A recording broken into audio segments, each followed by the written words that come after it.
O deputado Marcel Van Hatten aproveitou uma sessão do Congresso Nacional para dirigir-se ao presidente do Senado, Rodrigo Pacheco, e falar sobre a subserviência do Congresso ao Supremo Tribunal Federal e suas consequências para o país, além de criticar a humilhação a que são submetidos os parlamentares pela omissão dos presidentes das casas.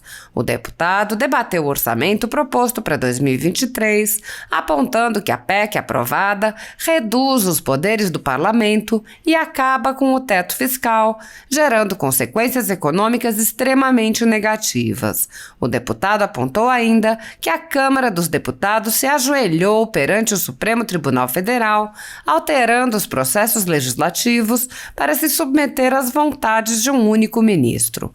O deputado disse ao presidente do Senado: "Hoje é muito constrangedor olhar as imagens em retrospecto de sexta-feira passada, quando Vossa Excelência estava ao lado de Lewandowski e o ministro Lewandowski dava a entender com todas as letras que seu voto seria favorável à manutenção da emenda de relator, de acordo com o que tinha sido aprovado no Congresso Nacional, contra o meu voto." Van Hatten acrescentou: "No entanto, na segunda-feira, o voto de Ricardo Lewandowski, do ministro do Supremo Tribunal Federal, é favorável à extinção do orçamento secreto ou das emendas de relator." Marcel Van Hatten disse: "Senhor presidente, nós estamos nos humilhando demais. Demais. O Supremo Tribunal Federal decide depois, por voto de Gilmar Mendes, que o Bolsa Família está fora do teto. Não obstante, este Congresso decide, mesmo assim, aprovar uma PEC fura-teto sob o argumento principal de que é para garantir o pagamento do Bolsa Família para os mais pobres. Para os mais pobres, a gente sabe que não é verdade isso, porque já estava garantido no canetaço do ministro Gilmar Mendes." O deputado afirmou: "As coisas aqui, apesar de serem feitas, digamos, às claras quando nós votamos e aparece o voto no painel, elas são muito mais de bastidores e os discursos são muito mais retóricos do que verdadeiros. O que nós estamos aprovando aqui, por isso o voto contrário do Novo, é um rombo nas contas públicas, um déficit de mais de 200 bilhões que vai empobrecer a nossa nação para satisfazer a ganância de quem? Infelizmente, dos políticos, ou pelo menos de uma boa parte deles, claro que não me incluo ali. Eu lamento muito que nós tenhamos chegado a esse ponto." Há 10 anos, a Folha Política atua noticiando fatos, discursos, argumentos e denúncias que são obliteradas pela velha imprensa.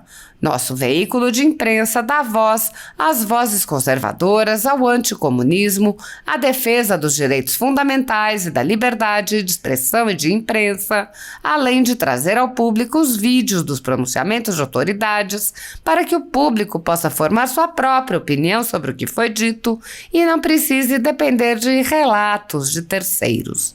Quem controla a informação, controla em última instância a realidade.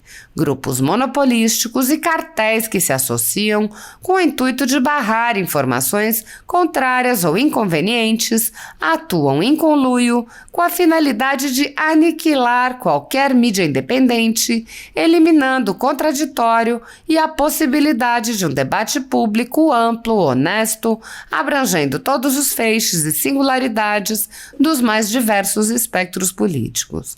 Controlando as informações, o cartel midiático brasileiro tenta excluir do debate e, em última instância, da vida pública, os conservadores e os veículos que dão voz a essas pessoas. A renda da Folha Política está sendo confiscada a mando do ministro Luiz Felipe Salomão, ex-corregedor do TSE, com respaldo e apoio de Luiz Roberto Barroso, Alexandre de Moraes e Edson Fachin. A decisão confisca de forma indiscriminada todas as receitas advindas do YouTube, indicando claramente que a intenção não é a de excluir conteúdos específicos, mas sim de calar o canal e eliminar o jornal. Há mais de 17 meses, toda a nossa renda é retida sem qualquer justificativa jurídica. O atual corregedor, Benedito Gonçalves, impôs novas restrições ao canal a pedido da coligação de esquerda que disputou a eleição. Se você apoia o trabalho da Folha Política e pode ajudar a evitar que o jornal seja fechado, doe por meio do Pix, cujo QR Code está visível na tela, ou por meio do código ajude@folhapolitica.org. Caso não utilize Pix, há a opção de transferência bancária para a conta da empresa Raposo Fernandes, disponível na descrição deste vídeo e no comentário fixado no topo. Há 10 anos, a Folha Política vem mostrando a realidade da política brasileira e quebrando barreiras do monopólio da informação. Com a sua ajuda, poderá se manter firme e continuar a exercer o seu trabalho. Pix ajude@folhapolitica.org. Assista. Perfeitamente. Obrigado, presidente.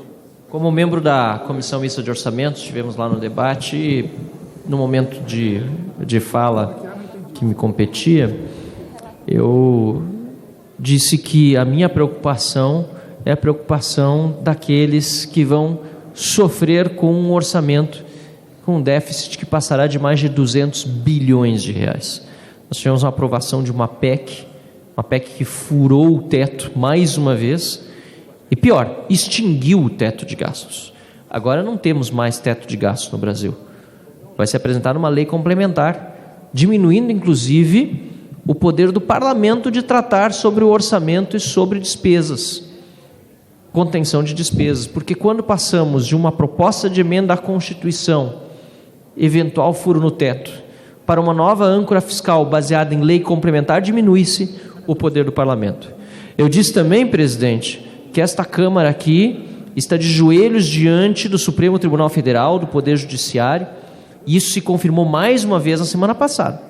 Na semana passada, na quinta-feira, havia um julgamento em curso no Supremo Tribunal Federal, julgamento que tratava das emendas de relator, e este julgamento foi parado por um comentário de um ministro daquela corte, o ministro Ricardo Lewandowski, que levou esta casa a, em menos de uma hora, decidir por convocar uma sessão no Congresso Nacional, na sexta-feira, para tratar de uma resolução, a resolução 003, que supostamente, senhor presidente, resolveria a questão do orçamento secreto.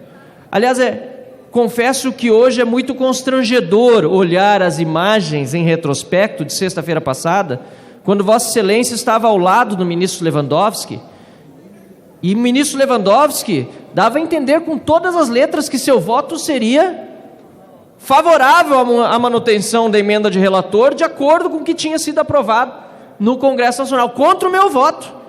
Mas, fazendo política como os ministros do Supremo Tribunal Federal têm feito muito melhor do que senadores e deputados, o ministro Ricardo Lewandowski lá deu a entender com todas as palavras que seu voto seria favorável à manutenção do orçamento dito secreto ou da emenda de relator RP9. Contra a minha vontade, claro, porque eu sempre fui contra e Vossa Excelência bem sabe disso.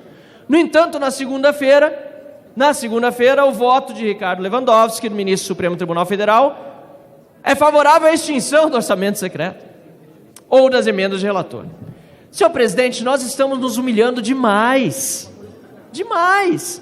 O Supremo Tribunal Federal decide depois, por voto de Gilmar Mendes, que o Bolsa Família está fora do teto.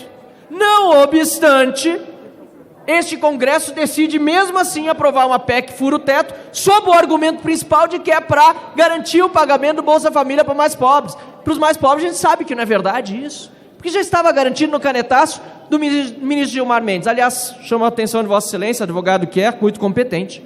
O ministro Gilmar Mendes pega um mandado de injunção que está arquivado desde fevereiro, protocolado por um cidadão, ou seja, já estava transitado em julgado. De acordo com o CPC, Vossa Excelência conhece muito melhor do que eu, não se poderia jamais voltar a dar vida, ressuscitar ao mandado de injunção que estava enterrado no mundo jurídico. Mas, por vias de um senador da República, de um partido político, o ministro Gilmar Mendes, que também atua muito mais como político do que como ministro, vai lá, caneteia e diz que o Bolsa Família está fora do teto de gastos. Ainda assim, a Câmara dos Deputados e o Senado da República decidem votar uma PEC para furar o teto. teto. Por quê? Para pagar o Bolsa Família? Não, porque estava resolvido. Foi para resolver os problemas políticos criados aqui nessa casa, que o governo Bolsonaro também não precisava mais de dinheiro para esse fim de ano, e para dar mais de 100 bilhões de reais na mão de Luiz Inácio Lula da Silva no ano que vem. Eu fico triste com tudo isso, senhor presidente, porque as coisas aqui, apesar de serem feitas, digamos, às claras, quando nós votamos e aparece o voto do painel, elas são muito mais de bastidores e os discursos são muito mais retóricos do que verdadeiros. O que nós estamos aprovando aqui, por isso voto contrário ao novo, é um rombo no déficit, nas contas públicas, um déficit de mais de 200 bilhões de reais, que vai empobrecer a nossa nação para satisfazer a ganância de quem? Infelizmente dos políticos, ou pelo menos uma boa parte deles, claro que não me incluo ali, mas eu lamento muito que nós tenhamos chegado a esse ponto.